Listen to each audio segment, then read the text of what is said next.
Next topic है आपका कौन सा कि measurement of inflation, measurement of inflation. लेकिन उसके बाद आता है इफेक्ट ऑफ इन्फ्लेशन और फिर देन कंट्रोल ऑफ इन्फ्लेशन। उसके बाद इन्फ्लेशन का कुछ भी नहीं है। तो 101% गारंटी है कि अगर उसके बाहर आपको क्वेश्चन आ जाए।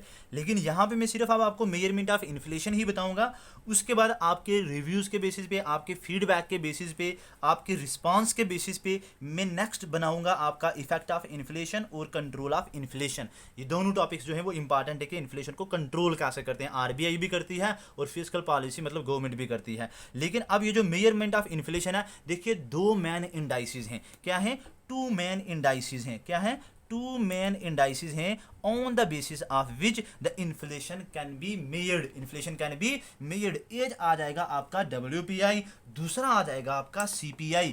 WPI का मतलब होता है wholesale price index, wholesale price index, और CPI consumer price index, consumer price index. इसको रिटेल इन्फ्लेशन भी बोलते हैं। क्या बोलते हैं? रिटेल इन्फ्लेशन भी बोलते हैं। इसको also known as market basket, market basket भी बोलते हैं। ये दोनों नाम इसके आप याद रखना, किसी कहीं पे भी आपको नहीं मिलेंगे, ठीक है ना, गारंटी है ये।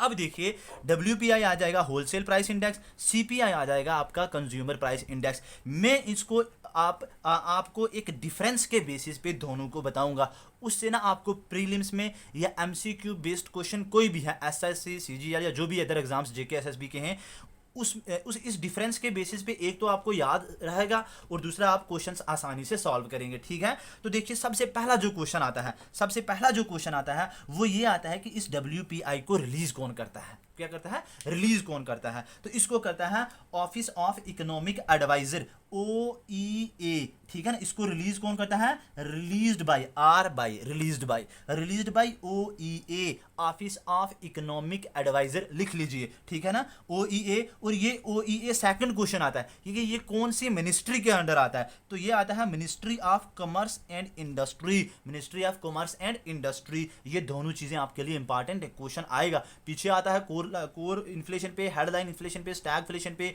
श्रिंक इन्फ्लेशन पे और स्क्यू इन्फ्लेशन पे, और या फिर उनके काजेज पे भी आ सकता है कभी कभार। और लेकिन यहाँ पे तो मतलब 101% अगर कोई मुझे पूछेगा ना कि इन्फ्लेशन में कहाँ से क्वेश्चन आएगा, तो मैं सबसे पहले उसको यही बोलूंगा कि इंडाइसिस में तो आता ही है, ठीक है। तो देखिए सबसे पहले किसने रिलीज किया? पहला क्वेश्चन आपका यही हो गया, OEA ने किया। Office of economic adviser under कौन सी मिनिस्ट्री के अंडर आता है? ये भी पूछते हैं, तो ministry of commerce and industry. In the same way आपका CPI कौन रिलीज करता है? CPI आपका रिलीज करता है NSO, रिलीज्ड बाय NSO।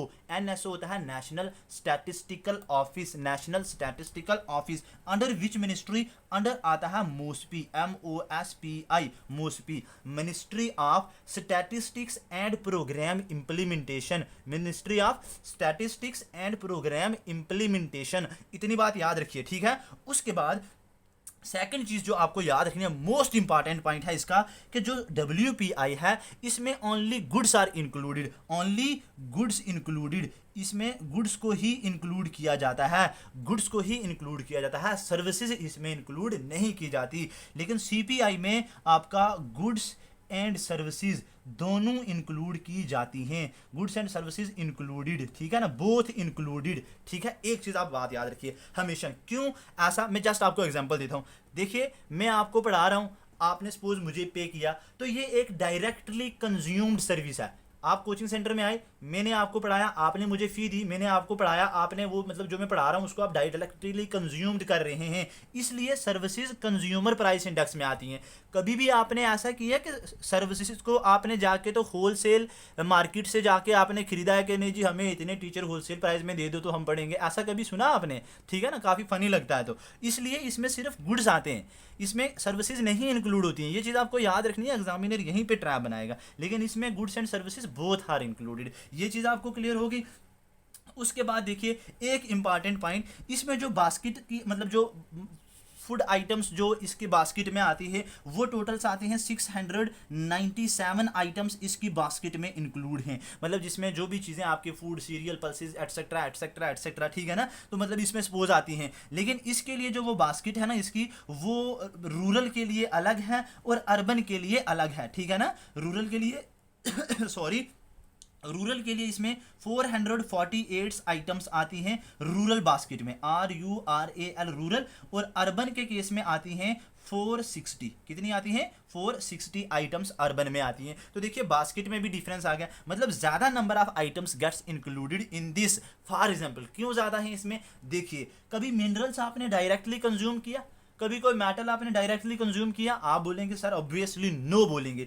इसीलिए वो मिनरल्स मेटल्स वगैरह इस तरीके के जो आइटम्स हैं वो वो इसके सीपीआई में कंजम्पशन की बास्केट में नहीं आते, लेकिन यहाँ पे वो मिनरल्स वगैरह इंक्लूडेड हैं, इसीलिए इसके बास्केट का साइज बड़ा है, इसमें ज़्यादा नंबर ऑफ आइटम्स इंक्लूडेड हैं। आई होप ये भी क्लियर हो जाएगा। उसके बाद बहुत इंपॉर्टेंट पॉइंट, बेस ईयर। इसका बेस ईयर जो है वो आपको मिलेगा 2011-12, क्या मिलेगा 2011-12, और इसका बेस ईयर आपको मिलेगा 2012। ये भी याद रखना, पेपर में डेफिनेटली 101% आएगा। अब बेस ईयर क्या होता है, कोई भी एक ऐसा ईयर, उसको हम बेस ईयर बोलते हैं जिसमें प्राइसेस जो हैं ऑलमोस्ट स्टेबल रहे हों, ऑलमोस्ट मतलब वो फ्लक्चुएशन ना हुई हो। जैसे देखिए कोविड के टाइम पे कभी प्राइस राइज हो रहा है, कभी प्राइस डाउन, तो 2020 और 21 को तो हम कभी नहीं मानेंगे। तो मतलब टिल डेट तक, आज अगर 2023 है तो उसमें हम फॉर द WPI 2011 और 12 को हम बेस प्राइस मानते हैं,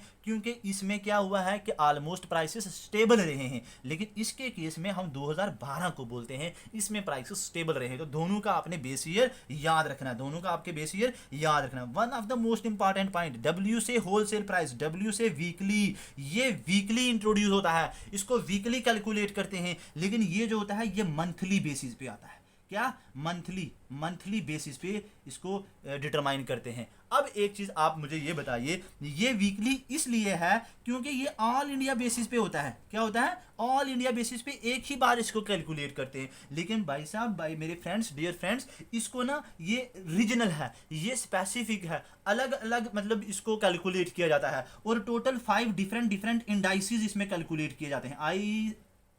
INDICES, 5 अलग अलग इंडाइसिस में इसको कैलकुलेट किया जाता है। इसकी वजह से ये मंथली बेसिस, इसको ज़्यादा टाइम लगता है क्योंकि ये रीजनल है, या आप ये बोल सकते हैं स्पेसिफिकली इसको हम क्या करते हैं, कैलकुलेट करते हैं। ये चीज़ भी बहुत ही इंपॉर्टेंट पॉइंट था। यहाँ पे मैंने बताया आपको ये वीकली है, ऑल इंडिया बेसिस पे है, ठीक है। तो यहाँ तक जो चीज़ें मैंने आपको बताई हैं, सपोज क्या यहाँ तक आपको ये सारी चीज़ें क्लियर हो चुकी हैं, ठीक है। इसको OEA ने रिलीज़ किया under ministry of commerce and industry, इसको NSO ने किया, national statistical office under the ministry of statistics and programme implementation. एक चीज आप और भी याद रखिए, ये जो OEA है ना, ऑफिस ऑफ इकोनॉमिक एडवाइजर, ये अंडर द डिपार्टमेंट DPIIT। कभी पेपर में अगर ऐसा भी पूछ ले कौन से डिपार्टमेंट के अंदर आता है ये OEA, तो आपने बताना है कि ये इसके अंदर आता है, means department of promotion for industry and internal trade, ठीक है, याद रखिएगा। और ये डिपार्टमेंट फिर ये ministry of commerce and industry के अंडर आता है। तो एक क्वेश्चन आपका ये भी निकल गया। उसके बाद मैंने आपको बोला ना कि ये 5 डिफरेंट इंडाइसिस में आता है, तो बहुत इंपॉर्टेंट है, पूछता है UPSC तो छोड़ेगा नहीं, वो तो पूछेगा, इस बार भी पूछ सकता है। अभी जो 28 को पेपर होने जा रहा है तो स्टेट PCS भी पूछ सकता है, नहीं तो नेक्स्ट ईयर में पूछ लेंगे। अब देखिए वो फास्ट 5 इंडाइसिस कौन कौन से हैं, देखिए CPI एक आपका आता है रूरल के लिए, एक आता है आपका अर्बन के लिए, और एक आता है रूरल और अर्बन कंबाइंड। क्या होता है, कंबाइंड। तो मतलब इसको हम 2 ही मानेंगे, 3 और भी हैं। CPI आपका एग्रीकल्चरल लेबर के लिए, CPI आपका इंडस्ट्रियल वर्कर के लिए, और CPI आपका रूरल लेबरर के लिए, रूरल लेबरर और इंडस्ट्रियल वर्कर। तो टोटल हो गए 5 डिफरेंट इंडाइसिस। क्या क्या मैंने बोला, rural RURAL, rural, urban URBAN urban, और रूरल और अर्बन कंबाइंड। उसके बाद एग्रीकल्चरल लेबरर, उसके बाद रूरल लेबरर, उसके बाद आ जाएगा इंडस्ट्रियल वर्कर। और मैं आपको बताऊं यहाँ पे अब थोड़ा ये भी मतलब वो ट्रेंड चला गया पीछे कि वो सिंपल CPI के ऊपर UPSC क्वेश्चन पूछ ले, UPSC अब इन पे भी फोकस करती है। तो अब एक चीज़ मुझे बात याद रखिए कि ये जो ऊपर मैंने बताया ना, रूरल, अर्बन और कंबाइंड, इन सब का बेस ईयर आपका वही है 2012। क्या है, बेस ईयर 2012। ये चीज़ आपको याद रखनी है। लेकिन ये जो एग्रीकल्चरल लेबरर, रूरल लेबरर और इंडस्ट्रियल वर्कर है, इसका बेस ईयर है आपके पास 2016। क्या है, 2016। ये जो इंडस्ट्रियल वर्कर है और एग्रीकल्चरल लेबरर और रूरल लेबरर का जो बेस ईयर है, क्या बेस ईयर, वो है आपका 1986 टू 87। मतलब ये जैसे हम इसको 2011-12 वैसे ये 86-87 के बीच में 1986 टू 87 ये इसका बेस ईयर है। तो ये बेस ईयर बहुत इंपॉर्टेंट है पेपर में, पेपर के मतलब एग्जाम्स परस्पेक्टिव से। उसके बाद देखिए ये जो आपका एग्रीकल्चरल लेबरर और रूरल लेबरर है ना, मैं यहाँ पे लिख रहा हूँ CPI एग्रीकल्चरल लेबरर और CPI rural labourer. CPI agricultural, both these indices used to fix wages, ठीक है ना, used to fix wages of agricultural labour. मतलब इन इंडाइसिस के बेस पे जो एग्रीकल्चर में मतलब लेबर वगैरह करता है ना, तो उसकी वेजेस को, उसकी मतलब एक दिन में उसको कितनी मिलना है, पैसा मिलना है सपोज, उसको हम सेट करते हैं। तो use to fix wages of agricultural labour, ठीक है, एंड रूरल